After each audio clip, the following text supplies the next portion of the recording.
Kayo, 95 years old. Mga kapatid, hanggat nandyan ang ating mga magulang, lolo't lola, pakamamahalin natin sila.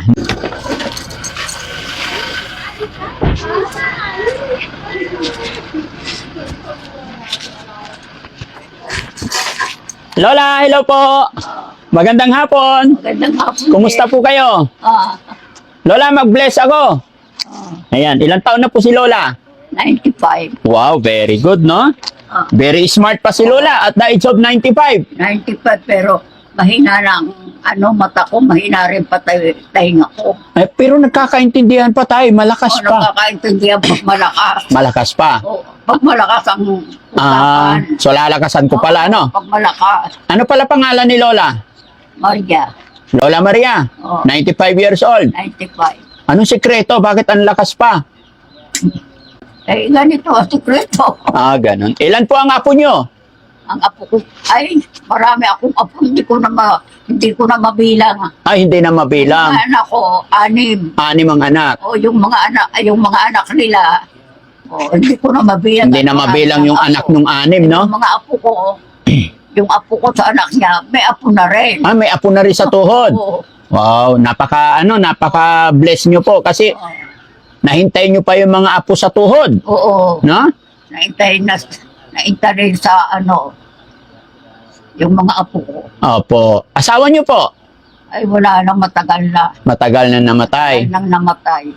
So, kumusta ang buhay-buhay, Lola? Asawa yung mga anak ko. Ano po? Inapuran niyang nagpaasawa ng mga anak. Oo. Baka daw siya biglang mamatay. Hindi ko na alam ang gagawin ko. Oo. Kaya sabi niya, mag-asawa na kayo, sabi niya sa mga anak kong lalaki. Opo. Para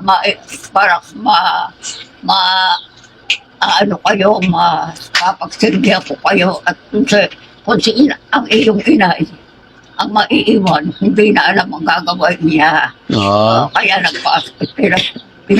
pinag-asawa na. yung mga anak kong, lahat na anak ko. Ngayon, hindi nagtagal, nawala na ang buhay. Nawala na, nakapag-asawa lahat. Ngayon, nung mamatay na, wala na, nagpagawa ko ng isang tindahang maliit. Oo. At hindi mo anak ko na yun at yung anak ko bunso ay yung piniran siya. Yung anak nyo na nag-ano. Tapos dito na kayo nakatira. Dito na ako pumirme. Nakakapagtinda pa rin kayo, Lola? Titinda rin ako pero dahil dumadating sa akin ang mga sakada. Yung mga anak na lang nagbibigay. Hindi. Dumadating yung mga nagtitinda sa akin. Dumarating. Dumarating na dito ang sakada. Parang consignment, no? Okay. So, yun ang income nyo po. Oo. Ba't hindi nyo na ipaubaya sa mga apo, sa mga anak? Ay, wala akong mapapagpaubaya. Ang isang apo ko nag-aaral yung kasama ko dito, nag-aaral sa Carlos. Opo.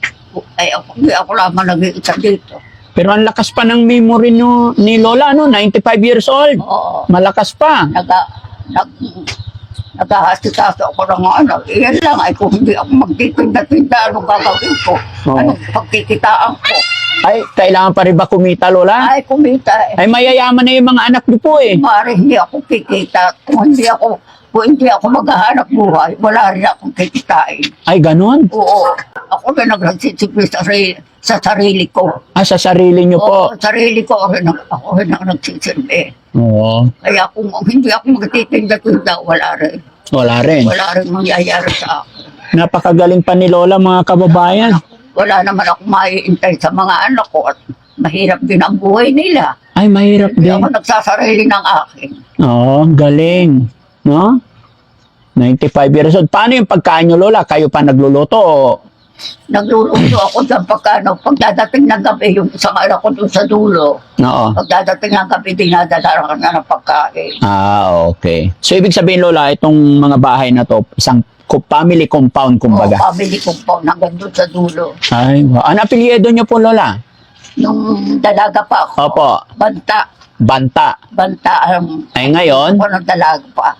Ngayon, Austria. Austria. Ay, mayayaman ng Austria. Ha? Mayayaman. Opo. Mayayaman ang iba. Oo. Pati kayo. Saan kukuha ako ng kayamanan? Samantalang nagtitinda-tinda lang ako dyan.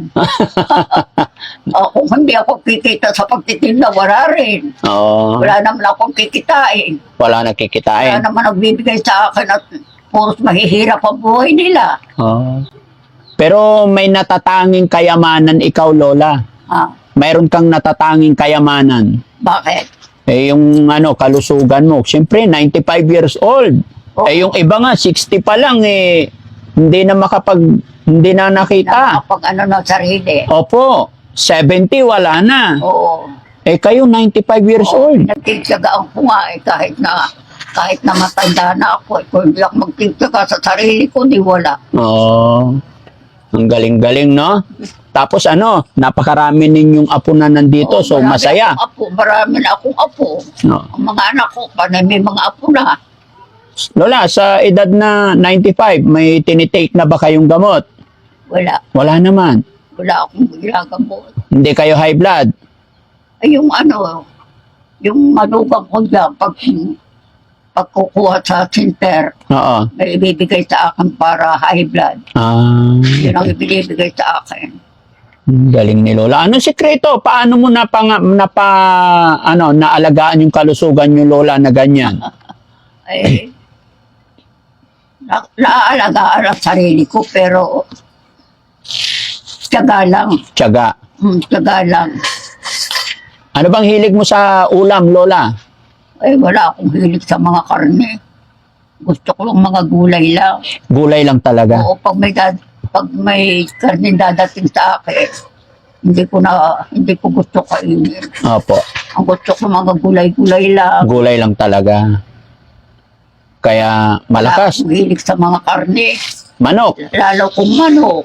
Oh. Kung karne baboy, sabi ko, ang ibigay ninyo sa akin yung taba. Oh. Gusto ko pa yung taba kaysa sa laman. Bakit?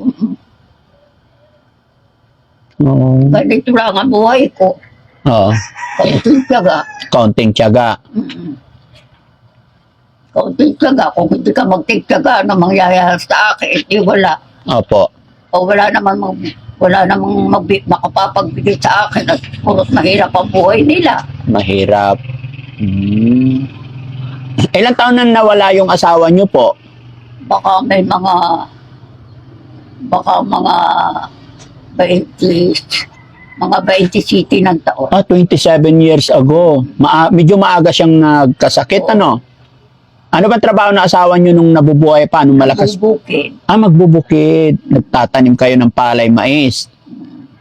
Salamat, Lola, no? Thank you, Lord. At na-meet ko po kayo. Ngayon, nung mamatay na, hindi ko na kaya magbukid. Opo. Pinarsipas ko na sa mga anak ko. Sila Pinagati-hati. na ang nagbubukid. Sila nang bahala. Sarili na nila. Mm. Sarili na nila. Opo. Oo. Kaya wala nang problema ngayon. Oo. Sila na lang magbibigay-bigay sa inyo kung meron, ano? Kung may bibigay, makakapagbigay sila. Kung wala, di wala. Oo. Ang galing naman ni Lola. Napaka-smart pa niya. Malakas pa yung mata, malakas pa yung tainga. Hindi, mahina na ang tainga ko. Mahina na. Pati mata ko, napakalabo na rin. Pero, nagtitinda ka pa May sari-sari store ka pa Nagtitinda ko, pero malimit yung kung minsan na hindi ko na nakikita yung mga pasokli ko. Ganon. Sige, Lola. Bibigyan kita, Lola, pambiling gatas. Ay, di mabuti at Sige, Lola. Pagkasyahin mo na to 50 pesos. salamat. Tignan mo po, Lola. 50, Opo. 500. 500! Malakas pa. Nakikita ko pa rin. Nakikita pa rin. Another 500, Lola. Nag-iinom ka ba ng milk? Anong gatas mo, Lola? Wala. Hindi ka Gatas, wala akong iniinom na resita sa katawan ko. Wala. Wala. Basta kung ano yung regular na kain lang, yun lang. Basta yung mga pagkain binibigay sa akin, yun na lang. Pero kung may bili ako ng mga pagkain na pang sustansya sa katawan ko, hindi na Wala. Basta kain lang na normal. kain na lang. Sige, Lola. Dagdagan pa natin, Lola. Salamat. Oo. Ayan, para meron nga pambili ko anong pagkain mo, Lola. Oh, ayan. Salamat. Oh, walang ano man. Nabilang mo pa yan, Lola? Nabibilang ko. Sige nga. 95 years old yan, mga kababayan. 10, Oh, 20, 20, 30, 30. So, magkano yan? 3,000. 3,000. Galing talaga. Lola, dahil 95 years old ka, itudo ko na. Gawin natin 5,000. Oh. Ayan, oh. 5,000, Lola. Ay, No? salamat. Walang ano man, Lola. Salamat. Maraming sa inyo. Salamat. Opo. Salamat sa inyo. Binigyan niyo ako ng parang sustento sa sarili. Opo. Para sa iyo yan, Lola. Napakabait niyo pong Lola. Salamat sa inyo. At nabigyan niyo ako ng pasarili. Naipo ko sa sarili ko. Opo. Eh, bili ka kung anong gusto mong kainin, Lola. Ha? Bili ka kung anong gusto mong kainin. Ang kinakain kong gusto ko lang kainin mga prutas. Ah, prutas, opo. Oo. Kung minsan magpapabili ako ng mansana at saka bubas. Opo. Yun ang kuminsan. Langka, ayaw mo langka? Langka. Oo. Eh, pambihira naman ang langka. Ah, pamilya. Yung prutas, yung mansana, Oo. ubas. Ay, yung mga nandyan lagi. Orange. Oo. Mga vitamin C, ano po? Oo, yun. Oh, Lola, salamat po, ano? Oh, salamat. Lola, Salamat ng maraming walang ano man, Lola. Lola, naka-video po tayo. Ah, I-upload namin ito sa YouTube. bakit nakarating kayo dito? Eh, hinahanap ko talaga yung mga mababait at magagandang Lola. Sinong nagturo sa inyo dito? Yung mga kapitbahay dito. Yung mga apo nyo na magaganda. Tinuro nila yung maganda nilang Lola. Ah, ay, salamat. Oh, Lola, i-upload namin ito sa Facebook tsaka sa YouTube. Mapapanood ng mga anak mo tsaka apo mo po. Anong mensahe mo sa kanilang lahat? Nagpapasalamat din ako sa iyo. At yung mga anak ko din. Opo. Magpapasalamat din sa iyo. No, hindi po. Yung, Binigay sa akin, sa iyong pinagkaloob sa akin. opo. Hindi, Lola. Ano ang mensahe mo po sa mga anak mo? Anong sasabihin mo sa mga anak mo? Kasi mababait din sila. Inaalagaan ka po. O, anong masasabihin ko? Di, kung ako bibigyan nila ng mga pagkain, prutas, yun.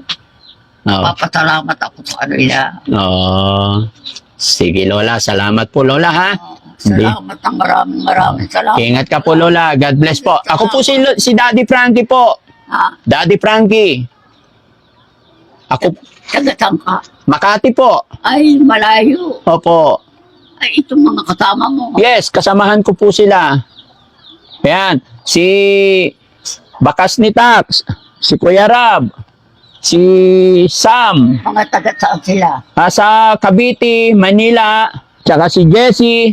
At tsaka si Boss JB. Yung bunso naming kapatid. Ako taga-Batangas. Batangas. Ala. Bawan.